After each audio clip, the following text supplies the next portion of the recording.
Maharaji, somebody has asked this question. When we surrender to God, we feel that God will protect us. She said that she had gone to a doctor and the doctor touched her inappropriately. At that time, she didn't think of it too much, but later, when she thought about it, she felt the doctor had touched her inappropriately. He should not have done that. She is a devotee of Lord Hanuman, and she was saying, why did Lord Hanuman put me in such a situation? I also chant his name.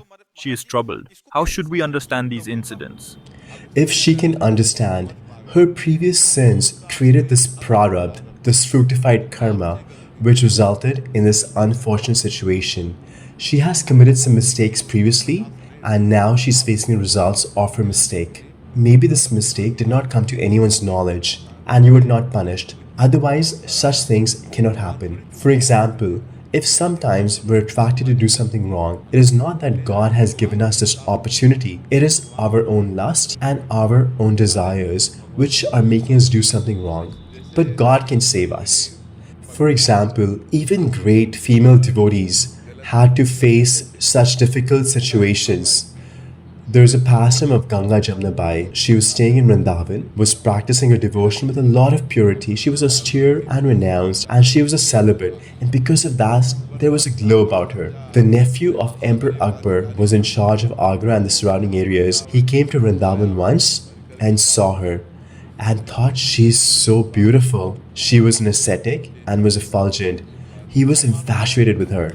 He demanded that she should be sent to serve me. He was told, no, she's a saint. She will not agree to this. So he hired two prostitutes. Think about this. And he told them, bring this girl to my palace by any means. These prostitutes disguised themselves as saints and started visiting the devotee, having spiritual discussions, offering their respects, and started to go every day. They went for 10-15 days and then did not go for one day, then went back again. So naturally somebody would ask, you were coming for 10 days, what happened? You did not come. They said, a great saint is visiting us. This is why we could not come. Do you want to visit him? This was their plan. They had taken money to have her delivered to the nephew. She asked, where has he come? They said, close by, in Mathura. Akbar's nephew had a mansion there. She agreed to go. Let's go, she said. She thought, what is the fault in meeting a saint? They took her to the mansion. She thought, well, saints are unaffected where they stay, whether it's a hut or palace, so they made arrangements here for him to stay. As she entered the mansion, the door was locked from outside. The prostitutes did this because that is why they had taken the money. When she was inside, she saw the emperor's nephew was there. She understood that I have been trapped deceitfully by these women. She warned him, hey, stay away, do not touch me. She was an ascetic and she had conviction in her voice, but he was not going to listen. She was already in his mansion. The door had been locked from outside and he is a ruler there and the emperor is his uncle, so he was not afraid. As he started to approach her, she started chanting Shri Harivansh, Shri Harivansh, Shri Harivansh. This pastime is there in the Rasik Ananyamal. She was chanting Shri Harivansh. Right there, the king's nephew saw a lion in place of her. The lion roared loudly. He got so scared that he wet his pants, fainted, and Baiji disappeared from there and was magically transported to Vrindavan. So if you see this incident, it was not the Lord's desire that she should have to face difficulty.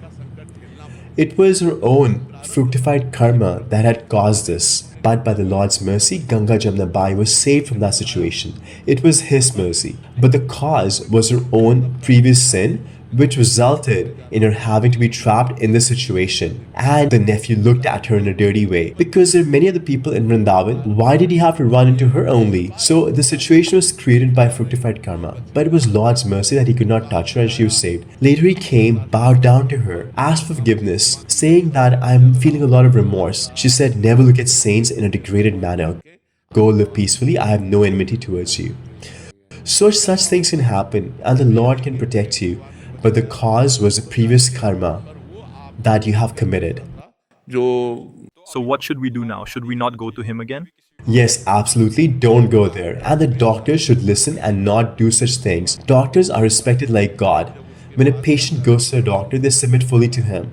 So the doctor should treat them like their own sons or daughters. They should not try and do anything dirty because that can spoil the patient's life. Doctors should not behave like this and should be like parents. If a young girl or young boy goes to you, you should behave like a parent. There is a big difference in checking medically and touching sexually. So I request the doctors that when patients come to you, treat them like your daughters and sisters. Do not behave inappropriately with them. Behavior of one doctor can spoil the name of all doctors. People will start to doubt doctors. Doctors are a form of God. We submit our family members to doctors' care with a lot of trust. Here, treat my relative, perform surgery on him. So we think of doctors like God. And there are doctors who really behave like God and love patients who come to them. But I warn these other people who are doing these degraded things.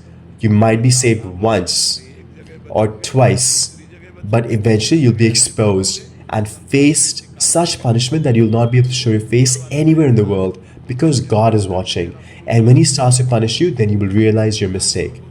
Doctors are respected like God in our society. We surrender everything to them. We give them a waiver in writing that if you die during surgery, you will not be held responsible. That is why the operation is done. And now you take the patient to the operating theater where no family member is present and who knows what you do there. So be careful that you do not shake the faith of people.